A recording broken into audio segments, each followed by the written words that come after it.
गांव के बाहरी हिस्से में एक पुरानी हवेली थी। टूटी दीवारें, झूलते दरवाजे और हवा में घुली सड़न की बदबू। लोग कहते थे कि वो हवेली राजगढ़ हवेली कहलाती थी और वहां आधी रात को कोई आवाजें आती थी, किसी के रोने की, किसी के हंसने की और कभी कभी किसी के चीखने की भी।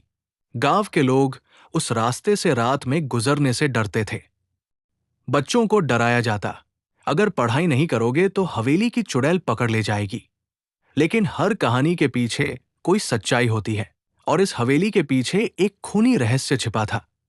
राजगढ़ गांव के बाहर बने उस पुराने खंडहर को कोई छूने की हिम्मत नहीं करता था। कहते हैं कि 100 साल पहले वहां ठाकुर अर्जुन सिंह नाम का एक जमींदार रहता था। उसके पास धन था, शक्ति थी, पर एक चीज की कमी थी, प्यार। उसकी पत्नी राधा बहुत सुंदर थी, लेकिन ठाकुर की कठोरता से परेशान होकर वो धीरे धीरे बुझती जा रही थी। ठाकुर को संतान नहीं थी और एक दिन जब हवेली में बच्चे के रोने की आवाज आई तो पूरा गांव खुश हुआ। लेकिन वो खुशी ज्यादा देर टिक न सकी। बच्चे के जन्म के अगले ही दिन राधा की मौत हो गई। ठाकुर पागल हो गया।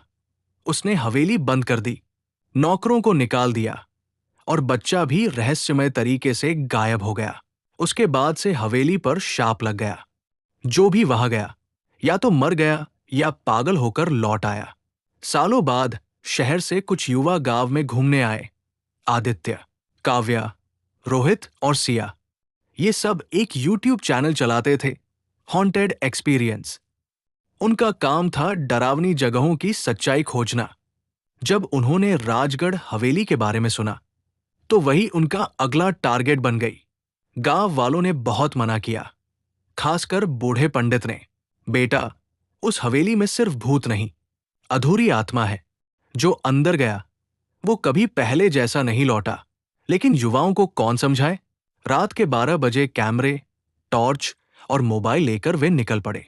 हवेली के दरवाजे पर पहुंचते ही सन्नाटा छा गया।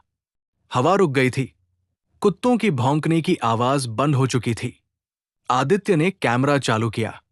दोस्तों, हम अभी राजगढ़ हवेली के अंदर जाने वाले हैं। कहते हैं यहां ठाकुर अर्जुन सिंह की आत्मा भटकती है। दरवाजा जब उन्होंने धक्का देकर खोला तो एक ठंडी हवा का झोंका आया, जैसे किसी ने अंदर से सांस छोड़ी हो। अंदर जाले, धूल, टूटी मूर्तियां और दीवारों पर पुराने रक्त के निशान थे। काव्या ने कहा, यहां कोई रहता नहीं, लेकिन देखो, दिए का तेल ताजा है। रोहित ने टॉर्च उस दिए पर डाली। सचमुच वो अभी भी जल रहा था।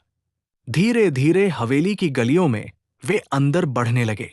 ऊपर से किसी के कदमों की आवाज आई, ठक ठक ठक।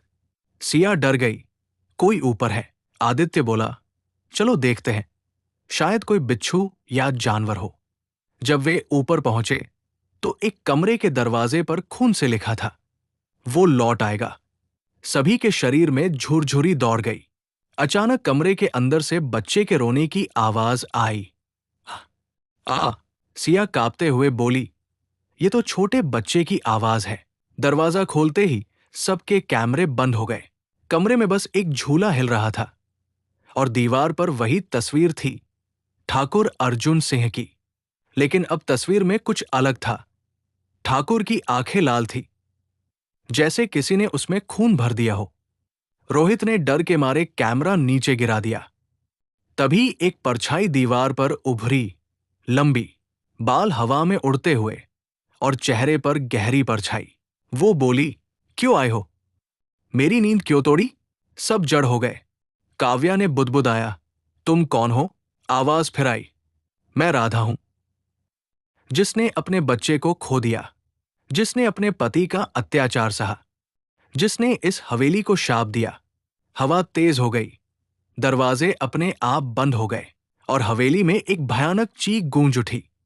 सिया चिल्लाई, भागो! पर बाहर निकलने का रास्ता गायब हो चुका था। दीवारों पर से काले साए उतरने लगे। एक साया रोहित के ऊपर झपटा और उसका शरीर हवा में उठ गया, फिर जमीन पर गिर पड़ा। उसकी आंखें खुली रह गई, लेकिन सांसें बंद। आदित्य और काव्या किसी तरह एक पुराने कमरे में छिप गए। वहां एक पुराना संदूक पड़ा था। उन्होंने खोला तो अंदर एक डायरी मिली, राधा की डायरी। उसमें लिखा था, ठाकुर मुझे रोज मारता है, उसने मेरे बच्चे को भी छीन लिया। कहा कि वो उसका नहीं, किसी और का है। उसने बच्चे को कुएं में फेंक दिया। मैं चीखी, रोई, पर कोई मदद को नहीं आया। मैं मर गई, लेकिन मेरी आत्मा नहीं गई। मैंने कसम खाई कि जब तक कोई इस हवेली में सच्चाई खोजने नहीं आएगा, मैं चैन से नहीं सोऊंगी। आदित्य को सब समझ आ गया। हवेली शापित नहीं, पीड़ित आत्मा का ठिकाना थी।